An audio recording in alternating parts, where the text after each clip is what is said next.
Okay, here's our circle test. Looks like it came out good. Just move that out of the way. Oh, it is loose in there. It's just... There we go. You can see this is actually painted on one side. This is probably the plywood we're going to be using. And if we measure it, usually I mark which side's X, but I didn't on this time. We got 39.83. It's set at 40. And 40.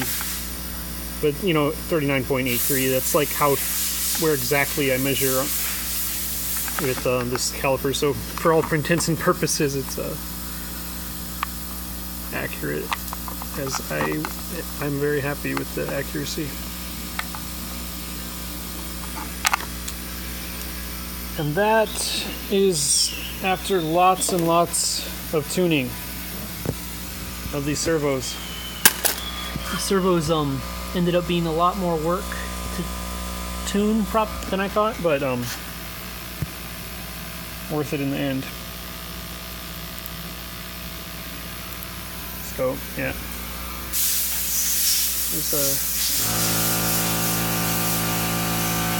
it works is finally valid.